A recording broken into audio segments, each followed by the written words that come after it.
हो भोजपुरिया समाज तक का हाल समाचार बा भाई लोग। उम्मीद बा आशा बा कि रउआ लोग भी ठीक ही होके। और भैया का सुबह में वो गाना आयल है लाइटर, एंगल म्यूजिक के ऑफिशियल चैनल से रिलीज़ भी हो गल बा गाना, और बहुत ही ज़बरदस्त गाना बा। और ये गाना के क्या कहीं, जब भैया का जब एंट्री होता है गाना में तो भैया क्या एंट्री है, भैया का बॉस का एंट्री हरदम कुछ अलग ही होता है। और इस बार भैया का गाना में एंट्री हुआ है, एक बहुत ही महंगा बाइक से एंट्री हुआ है भैया का, ठीक है। गजब भैया का उसमें लुक भी लग रहा है, बहुत ही शानदार गाना है।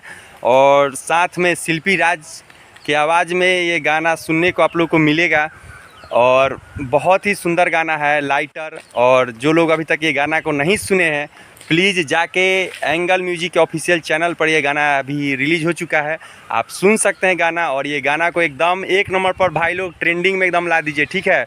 1 नंबर पर ट्रेंडिंग में ला दीजिए ये गाना को। बहुत ही सुंदर गाना है भैया का, बहुत ही अच्छा गाना का, मतलब कि सब कुछ एकदम अच्छा है, एकदम फाड़ू है, फाड़ू।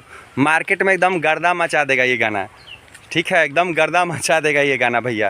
तो फिर मिलते हैं एक नए ब्लॉग्स में, मिलते हैं आप लोग से। और जो लोग हमारे चैनल को अभी तक सब्सक्राइब नहीं किए हैं, प्लीज़ हमारे चैनल को एक लाइक, एक शेयर, एक सब्सक्राइब जरूर कीजिए। जितने भी पवन भैया के फैंस हैं, चाहने वाले पवन भैया के हैं, ठीक है। अगर हमारे मुंह से कुछ गलत निकल गया होगा, चाहे कुछ शब्द गलत बोला गया होगा, तो भैया प्लीज़ छोटे भाई समझ के अपना हमें माफ़ भी कर दीजिएगा, ठीक है। फिर मिलते हैं एक नए ब्लॉग्स में, मिलते हैं। जय श्री राम, जय हो भोजपुरिया समाज।